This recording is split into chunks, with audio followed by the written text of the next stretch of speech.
제목을 다 같이 한번 읽어볼까요? 시작. 사무엘상 7장 2화를 보면 법궤가 없어졌습니다. 하나님의 법궤가 사라졌어요.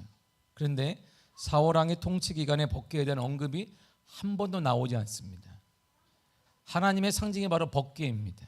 이 법궤 안에는 세 가지가 들어가 있는데 우리가 너무나 잘 알고 있듯이 거기에는 아론의 쌍난 지팡이와 그리고 만나를 담았던 항아리와 가장 중요한 십계명의 돌판이 들어가 있습니다.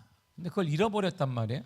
그런데 사울왕이 통치하는 기간에는 법궤에 대한 언급이 한 번도 나오지 않아요.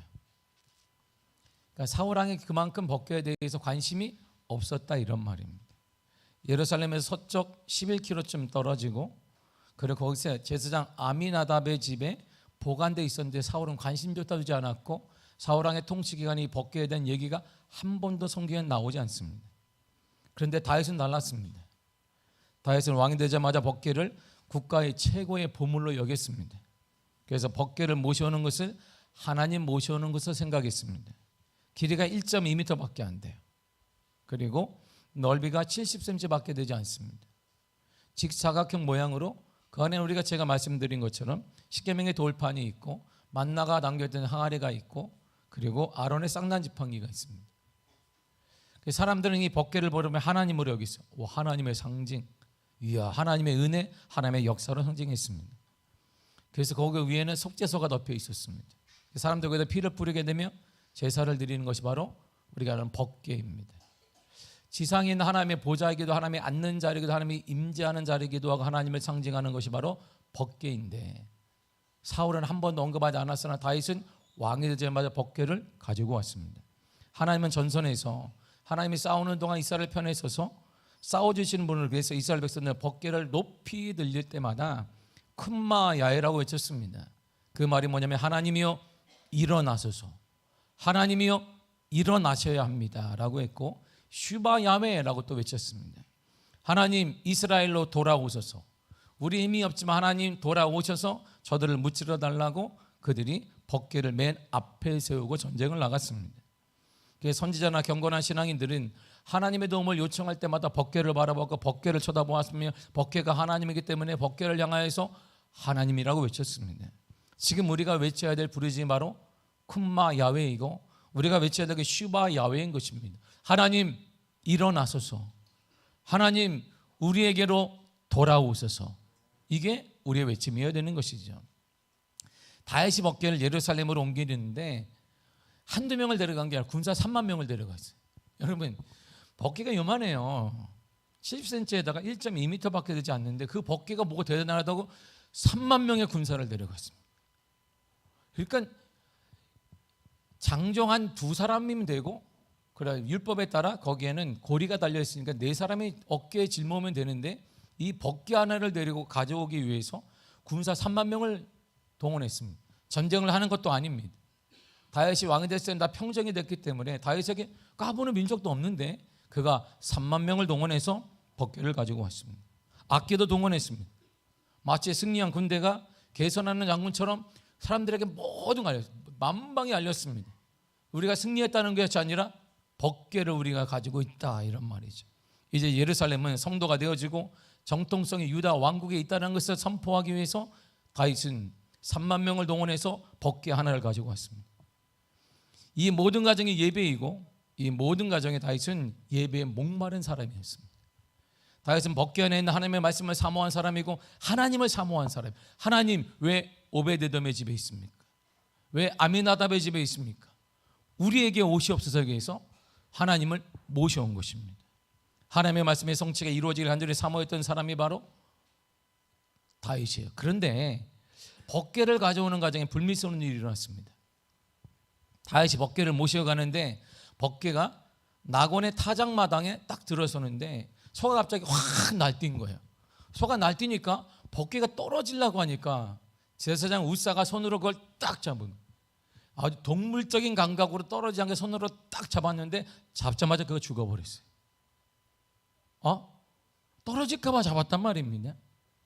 법궤가 떨어져서 염려했던 우사가, 그는 제사장인데 암미나답의 아들 우사가 어쩌면 자연스러운 동물적인 감각으로 먹개를 잡아서 어쩌면 칭찬받아야 할 것 같은데 그 즉시 그가 죽어버렸습니다.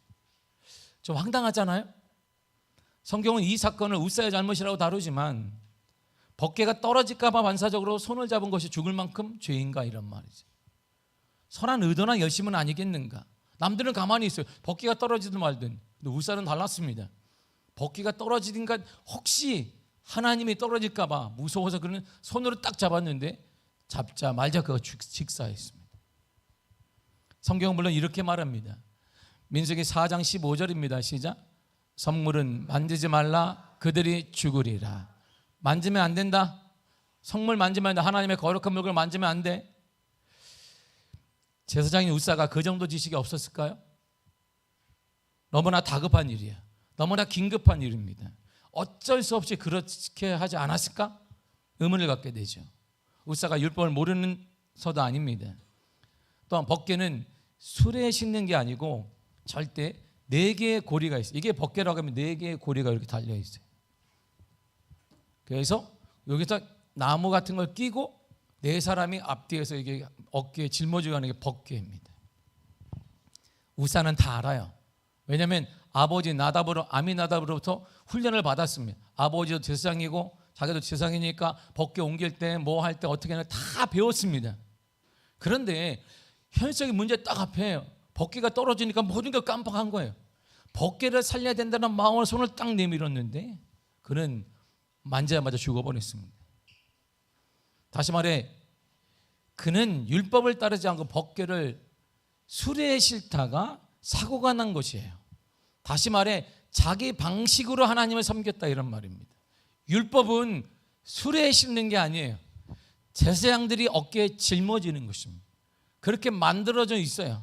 고리를 왜 만들었겠어요? 이렇게 고리에다 깨고 앞뒤 4사람이 어깨에 짊어져야 되는데 이게 우사가 생각을 해보니까 그가 문명이 발달한 블레셋을 딱 보니까 최고의 문물이 안에 수레가 있는 거예요. 바퀴 달린 수레를 봐서 그래 그럴 거 없어. 왜 또 고생을 하냐. 수레에 떡하니 실으면 되지. 그럼 수레가 쫙 들어가잖아. 우리를 말하면 리무진에 태우면 되는데 굳이 지금까지 짊어지고 갈 필요가 뭐가 있느냐 이런 말이에요. 그래서 그 당시 리무진에 태워서 벗개를 딱 옮기는데 리무진이 떨컹하니까 벗개가 떨어지고 손을 딱 댄 것입니다. 하나님을 섬기는 것 그것은 우리 방식으로 섬기는 게 아니다 이 얘기를 하는 거야. 아무리 선하도 내 방식으로 섬기는 게 아니다 이런 말입니다. 하나님의 방식으로 하나님을 섬기고 하나님의 방식으로 예수님을 맞이해야 된다 이런 말입니다. 지금도 사람은 얘기합니다. 사람들은 고리타분하게 지금 어느 시대인데 예수님을 이렇게 섬기느냐라고 말하기도 합니다. 어제 드리는 오늘 또 드리네. 할렐루야. 그러니까 출석이 저조한 거지. 이렇게 봐요. 어제 한 번에 그냥 몰아서 드리면 딱 기분이 좋잖아. 근데 오늘 드리고 내일 또 드리고 30일 날엔 또 2번이나 드리네. 또 이거. 그러니까 뭐 사람들이 예배를 이렇게 한 번에 그냥 컴팩트하게 팍 몰아가지고 임팩트하게 드리면 되는데 또 드리고 또 드리고 또 드리고 주일날에 임팩트하게 콱 드리면 되는데 수요일도 하고 금요일도 있고 새벽에도 나오고 또 나오는 사람만 나와. 그게 더 문제잖아요. 그런데 하나님을 섬기는 것은 이 시대의 흐름에 따라 섬기는 게 아니다 이런 말이에요. 우리는 그리스도인답게 그리스도인이 걸어갈 길이 있고 그리스도인의 방법이 있으며 믿음에 사는 방법이 있다 이런 말입니다. 문제는 율법에 따라 이제 벗개를 수레에 싣다가 자기 방식으로 섬기는 게 문제인 거예요. 하나님은 언제나 근데 생명 주시고 죄를 회개할 기회를 주시는 분이십니다. 하나님은 오래 참고 끊임없이 잃어버린 자를 찾는 사랑의 하나님이신데 어떻게 한 번의 실수로 우사를 죽였냔 말이에요. 이 사건에 대해 유진 피터스는 다윗 현실의 뿌리박은 영성이라는 책에서 이렇게 말합니다. 수레가 휘청일 때 우사의 반사적인 행동은 순간적인 실수가 아니라 자신이 벗개를 관리하는 사람이라는 오랜 망상의 표출이고 주제넘게 하나님 관리 책임자 행세를 하면 죽는다는 경고이다라는 것이. 우사는 생각을 했어요. 30년간 자기 집에 있었습니다. 아버지가 돌봤어요. 우사를 이게 벗개를. 그리고 자기에게 권한이 넘어왔습니다. 그러니까 이제 내가 관리해야 된다는 거야. 그것이 하나님이더라도 내가 관리해야 된다는 거예요. 하나님이 뭐냐도 내가 잘 다듬어 줘야 된다는 것이. 이 법궤는 하나님의 것이 아니라 옵사에게는 이제 자기 게 된 거예요. 교회는 내 것이 된 것입니다. 내가 잘 관리해야지, 내가 잘해야지. 그렇다고 교회가 되는 게 아닌데 말이에요. 하나님의 것인데 그 마음이 옵사에게 자리를 잡은 것이. 내가 관리해 줘야 돼. 법궤는 내가, 하나님은 내가 관리를 잘해 줘야 되는 거야. 지금 시대가 어느 시대인데, 그리고 모세의 지시를 무시하고, 모세가 이렇게 드린다 할지라도 지금 블레셋의 지금 최고의 방식이 있어. 문물이 앞질러 가고 있어. 리무진 타고 가야 되는 거야. 리무진에 안전하게 실어 가야지 무슨 그걸 가지고 아직도 제사장들이 메고 어깨 아프고 뭐 우리가 헬스하는 사람도 아니고 근육 키우는 사람도 아닌데 어느 시대인데 지금 자기 식대로 다 해석을 해보는 것입니다. 그리고 내가 맞는 거야. 내가 법궤의 주인이니까. 그러니까 자기가 손을 내밀었다는 유진 피터에서 해석을 했습니다. 거룩의 본질을 고려하지 않은 인간적인 방법이었고 넘지 말아야 될 선을 넘은 어리석음이었습니다. 이처럼 웃사는 성경이 우리에게 보여주는 위험한 표지판, 자기 방식대로 진행할 때의 결과를 보여주는 경고장입니다. 하나님의 경고인 거예요. 하나님은 원칙을 중시하는 분이십니다. 여러분의 방식대로 하면 안 된다, 이런 말이에요. 그래서 성경이 이렇게 말합니다. 빌립보서 2장 12절입니다. 시작. 항상 복종하여 두렵고 떨림으로 너희 구원을 이루라. 아멘. 우리의 구원은 항상이 붙어요. 두렵고 복종하고 두렵고 떨림으로 하는데 어떻게 항상 언제나 동일하게 시대에 상관없이, 이런 말이에요. 지금의 과학문명 시대라 할지라도, 우주를 왕복하는 시대라 할지라도 상관없이 항상 우리의 구원은 하나님의 말씀에 복종하고 두렵고 떨림이 있어야 가능하다, 이런 말이죠. 하나님의 말씀, 하나님의 채우시, 하나님의 기적을 상징하는 법궤를 모셔올 때 다윗이 돌아올 때 다윗의 감격은 어마무시한 거예요. 왜? 3만 명을 데려간 거 보면 알 수 있어요. 그 당시 다윗의 이름은 모든 사람이 벌벌 떠는 이름인데 3만 명을 데려간 거 보세요. 와, 얼마나 감격스러우면 3만 명의 군대를 다 동원했습니다. 그리고 이렇게 성경은 표현합니다. 본문의 14절을 쉬운 성경으로 한번 읽도록 하겠습니다. 시작. 다윗은 여호와 앞에서 온 힘을 다해 춤을 추었습니다. 다윗은 거룩한 에봇을 입고 있었습니다. 아멘. 너무나 기쁘고 감격에 춤을 추었습니다. 그것도 대충 춤을 춘 것이 아니라 온 힘을 다해 춤을 췄어요. 근데 정작 그가 입던 옷은 거룩한 옷이에요. 지금으로 하면 아마 이런 옷일 거예요. 제사장이 입던 옷은 아니지만 아무튼 거룩한 예배 때만 입는 옷이었습니다. 그러니까 이게 자유스럽지 않잖아요. 그런데 그런 특별한 종교의식이 있을 때만 입었던 옷을 입었어요. 이런 옷을 입고 있을 때에는 정숙해야 합니다. 그리고 숙연한 분위기여야 되는데 지금 다윗은 옷과 상관없이 열정적으로 춤을 추는 거예요. 막 이렇게 열정적으로 춤을 추고 있습니다. 춤만 춘 것이 아닙니다. 13절을 보세요. 시작. 여호와의 궤를 맨 사람 6걸음을 가매 다윗이 소와 살진 송아지로 제사를 드리고. 아멘. 보세요. 하나님께서 법궤를 옮기도록 허락하시는 확신이 들자 6걸음을 간 이유는 그거예요. 6걸음을 처음에는 웃사가 한 걸음 가게 죽었단 말이에요. 6걸음을 간 이유는 혹시 하나님을 진노하지 않았을까 본 것입니다. 근데 법궤를 메고 6걸음을 딱 가니까 이제 하나님이 진노하지 않으시는구나. 그런 확신이 들자마자 첫 번째 한 일이 뭐냐면 와 기쁘다가 아니라 하나님께 예배를 드리기 시작한 거예요. 소와 그리고 살긴 송아지를 가지고 하나님의 예배를 드렸습니다. 이 기쁨과 감격은 다윗 한 사람만 느낀 게 아닙니다. 함께한 3만 명의 사람들과 예루살렘에서 모든 서민들이, 모든 국민들이 동일하게 느꼈어요. 15절 읽겠습니다. 시작. 다윗과 온 이스라엘 족속이 즐거이 환호하며 나팔을 불고 여호와의 궤를 메어 오니라. 아멘. 다윗과 온 이스라엘 족속이 즐거워했다. 다윗과 이스라엘의 모든 족속이 법궤가 들어올 때 기뻐했다, 이런 말입니다. 그런데 유일하게 한 사람은 그렇지 않았어요. 유일하게 한 사람은 이 광경을 보고 천박한 것 이렇게 여긴 사람이 있었다, 이런 말이에요. 16절을 보세요. 시작. 여호와의 궤가 다윗 성으로 들어올 때 사울의 딸 미갈이 창으로 내다보다가 다윗 왕이 여호와 앞에서 뛰놀며 춤추는 것을 보고 심중에 그를 업신 여기니라. 아멘.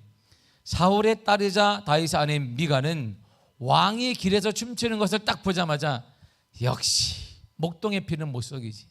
아이고 천박해가지고 왕의 피가 아니니까 저런 거야. 이렇게 백성들 앞에서 더욱한 예배 때 없는 그 거룩한 옷을 입고 춤을 아이고 피는 못 속여. 피는 못 속여. 저거 하는 꼴을 봐라. 피는 못 속인다. 근데 미갈은 어디에서 다윗과 백성들의 춤추는 걸 모았냐면 창가에서 모았어요. 오늘날 말하면 베란다에서 뭐 베란다에서 나가지도 않고 딱 베란다에 고상하게 아이고 천박해가지고 발코니에서 봤단 말이에요. 이렇게 아이고 야 하는 거 봐라 천박해서. 아이고 온 이스라엘 백성들이 기쁨 가운데 하나님이 들어오고 있는 거예요. 하나님이 모셔오는 거예요. 하나님이 있는 에벳에돔의 집에, 그리고 아비나답이 30년 동안 있을 때 그 하나님은 복을 허락하셨고 축복 가운데 허락하셨고 평안을 허락하셨기 때문에 그 하나님 오게 되면 예루살렘의 하나님의 은혜 가운데 평화와 축복과 역사가 넘치겠다는 확신을 가지고 기뻐하고 있는데 발코니에서 베란다에서 양손을 딱 끼고 아이고 저거 봐라 저거 봐. 저 뭐 하는 거냐? 쳐다보는 사람이 미갈이었습니다. 같은 장면을 다른 곳에서는 이렇게 표현해요. 역대상 15장 29절입니다. 시작. 여호와의 언약궤가 다윗성으로 들어올 때에 사울의 땅 미갈이 창으로 내다보다가 다윗 왕이 춤추며 뛰노는 것을 보고 그 마음에 업신 여겼더라. 아멘. 그래서 다윗과 미갈의 신앙을 사람 이렇게 얘기하는 거예요. 다윗의 신앙은 길가의 신앙인 거예요. 길가에. 그리고 미갈의 신앙은 베란다의 신앙이에요. 발코니 신앙인 거예요. 창가의 신앙이라고 말해요. 멀리서 보는, 하나님을 멀리서 보는. 고상하잖아요. 이렇게 딱 춤을 추는 것도 아니에요. 예배에 동참하는 것도 아니에요. 감격이 있는 것도 아니에요. 그냥 멀리서 이렇게 팔짱을 끼고 그래 나는 그리스도인인 거지. 그래 나는 예배를 드렸잖아. 이야 이런 사람. 기도도 통성기도 하면 안 되지. 고상하게 이렇게 주여 삼창을 아이고 천박해라. 주일날 주여 삼창을 하고 있어. 아이고 어느 쪽 주여 삼창이 산기도 때도 아니고 지금 주여 이렇게 해야 되는데 그리고 잠을 자는 거죠. 깊은 이게 바로 미갈의 신앙인 거예요. 다윗의 신앙은 달라요. 현장에 들어가 하나님과 더불어 춤을 추며 감격을 느끼며 소망을 느끼며 산 신앙이 다윗의 신앙이었습니다. 지금 하나님의 말씀의 언약이 성으로 들어오고 있습니다. 하나님이 지금 성으로 들어오고 있습니다. 하나님의 약속에 따라 만나를 통해 하나님을 채워주셨습니다. 만나를 하나님을 채워주시는 분이야. 그리고 하나님은 아론의 쌍난 지팡이를 통해 기적을 주시는 분이야. 권위를 세워주시는 분이야. 그 하나님은 내게를 인도하시는 말씀을 주신 분이야. 그러니까 하나님 자체가 들어오고 있는 거야. 이 말씀이 들어오는 법궤가 성에 들어오고 있습니다. 하나님께서 들어오고 있습니다. 다윗은 그 말씀 약속을 확신하고 길가에서 직접 하나님을 체험하고 있는 거예요. 거기에는 뭐 다른 사람의 시선이 필요 없는 거예요. 하나님을 내가 만나고 하나님을 경험하고 하나님을 체험하고 있는 것입니다. 그러나 미갈은 멀리 서서 아주 편한 베란다에서 발코니에서 남의 1인 양 방관자처럼 하나님을 바라보고 있는 거예요. 이렇게. 그래 뭐 신앙생활이 그런 거죠. 아이고 평가하는 거죠. 다윗 봐라 다윗 봐. 아이고 저 봐라 저 신앙이 아이고 야 저렇게 할 필요가 있을까? 전도는 꼭 저렇게 해야 될까? 평가를 하고 있는 것입니다. 이 언약의 말씀이 들어있는 법궤가 이 땅에 언약의 말씀이 들어있는 법궤가 이 땅에 직접 오신 사건이 있어요. 그것이 바로 요한복음 1장 14절이 이렇게 말합니다. 시작. 말씀이 육신이 되어 우리 가운데 거하심에 우리가 그의 영광을 보니 아버지의 독생자의 영광이요 은혜와 진리가 충만하더라. 아멘. 그 말씀이 법궤는 그 말씀이 육신이 되어서 2000년 전에 오셨는데 구원자가 오셨다 이런 말입니다. 그분을 승천하셔서 하나님 우편에 계시다가 다시 오실 땐 누구냐? 독생자 예수 그리스도인 것입니다. 예수 그리스도가 직접 2000년 전에 오셔서 지금은 승천하셨고 곧 다시 오실 것입니다. 이 땅의 어둠과 죄악과 다툼과 물통을 몰아내고 모든 어둠 속에 구원해 주시기 위해 이 땅에 예수님이 오셨습니다. 그런데 우리는 어떤 자세를 그분을 모시고 있냔 말이에요. 받아들이며 생활하고 있습니까? 기쁨으로 체험하며 감격하며 소망하며 주님을 여러분들이 맞이하고 있습니까? 그분이 오심으로 이 땅에 구원이 시작되었습니다.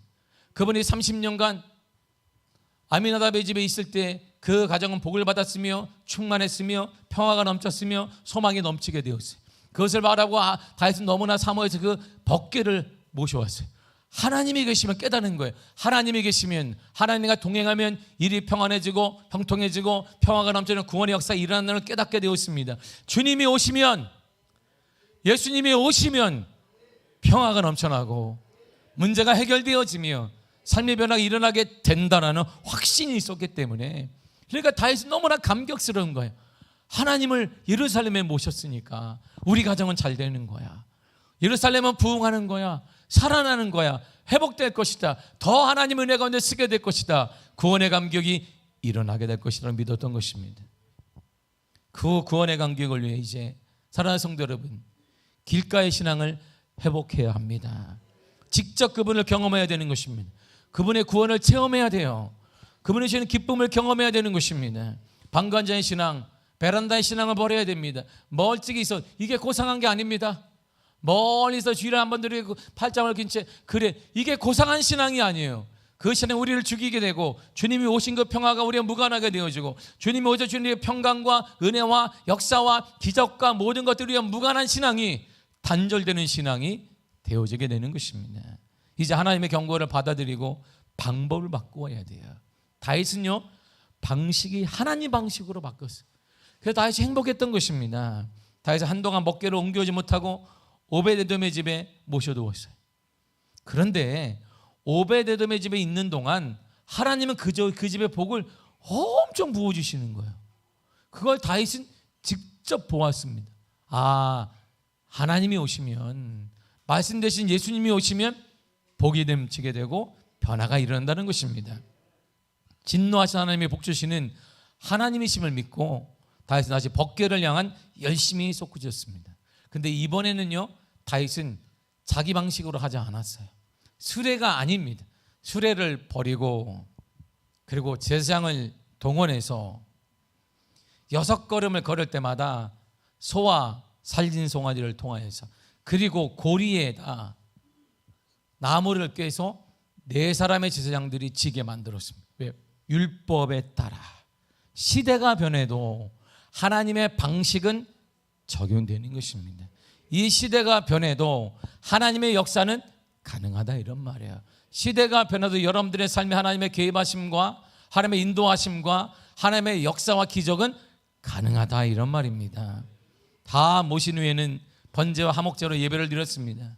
예수님의 탄생과 그 땅에 오신 사건을 기념하여 드리는 성탄 예배는 단지 우리의 생애 축하 예배가 아닙니다. 이날은 꺼져버린 우리의 신앙을 다시 회복하는 날이어야 합니다. 구원과 평화를 주시게 이 땅에 오신 예수님의 감격이 여러분 삶에 실질적으로 경험되어야 하는 것입니다. 느껴야 합니다. 공유해야 합니다. 다윗처럼 말이야, 도저히 감당할 수 없는 기쁨이라 어떻게 표현할 길 없는 다윗처럼 우리도 그 감격이 회복되어야 되는 것이, 그 구원의 감격 말이에요. 그 구원의 감격이 회복되기를 축복합니다. 다시 한번 회복의 역사가 일어나기를 바랍니다. 방관자처럼 신앙생활하는 습관을 버려야 돼요. 여러분의 고상한 게 신앙의 진실이 아닙니다. 고상한 척하는 게 진실이 아니에요. 하나님을 만나는 것에 진실과 변화가 이루어지게 되는 것입니다. 이런 신앙이 회복되기를 바랍니다. 다윗의 행동을 보세요. 21절을 보겠습니다. 시작. 다윗이 미갈에게 이르되 이는 여호와 앞에서 한 것이니라. 그가 내 아버지와 그의 온 집을 버리시고 나를 택하사 나를 여호와의 백성 이스라엘의 주권자로 삼으셨으니 내가 여호와 앞에서 뛰놀리라. 아멘. 미갈에게 이렇게 얘기해. 내가 당신 앞에 한 게 아니야. 당신 내 아내이지만 당신 앞에서 내가 춤춘 게 아니다. 나는 하나님 앞에서 이렇게 한 것이다. 그래, 하나님은 왜 하나님이 나를 선택했다는 거야. 이 땅에 오신 예수님이 여러분들을 선택하셨습니다. 구원의 감격으로 선택해 주셨습니다. 그러니까 어떻게 감당할 수 없는 거예요. 이 감격이 그에게 있었던 것입니다. 그러므로 나는 앞으로도 지속해서 하나님 앞에서 뛰놀 것이다 라고 고백하고 있습니다. 하나님께서 예수님 이 땅에 보내셔서 우리를 택해 주셨습니다. 우리는요, 죄 짓는 전문가예요. 우리가 가만히 있으면 죄 짓는 것이고, 뛰놀면 수위를 또 넘는 것입니다. 우리가 전문가예요. 그냥 전문가가 아니라 그냥 삶 자체가 우리는 죄인인 것이, 생각도 언어도 모든 것들이 다 죄로 똘똘 뭉쳐 있습니다. 시기하고 의라고는 찾아볼 수 없는 우리를 건져주셔서 의의 자녀와 하나님의 자녀로 만들어 주셨습니다. 그래서 우리는 하나님께, 예수님께 너무 감사하고 기쁜 것입니다. 이 기쁨을 우리가 견딜 수가 없는 거예요. 하나님 앞에 더욱더 감사와 큰 은혜가 기쁨을 표현할 길이 없는 것입니다. 앞으로도 우리는 하나님 앞에 늘 뛰놀 것입니다. 법궤가 가는 곳마다 은혜가 넘쳤어요. 법궤가 있는 곳마다 하나님의 축복과 역사가 가득했습니다. 법궤는 하나님을 상징해요. 요한복음 1장 1절에 보면 하나님은 그 말씀이라고 했습니다. 근데 말씀이 곧 육신이 되어서 우리 가운데 거하신다고 했습니다. 바로 예수 그리스도를 말합니다. 예수님이 가는 곳마다 평화가 넘쳐요. 예수님이 가는 곳마다 은혜가 넘치게 될 것입니다. 예수님이 가는 곳마다 여러분들 회복이 일어나게 될 것입니다. 치유가 일어나게 될 것입니다. 예수님이 가는 곳마다 여러분의 가정에 예수님이 오셔서 회복이 일어나기를 바랍니다. 그것을 간증하기를 바랍니다. 체험하기를 바랍니다.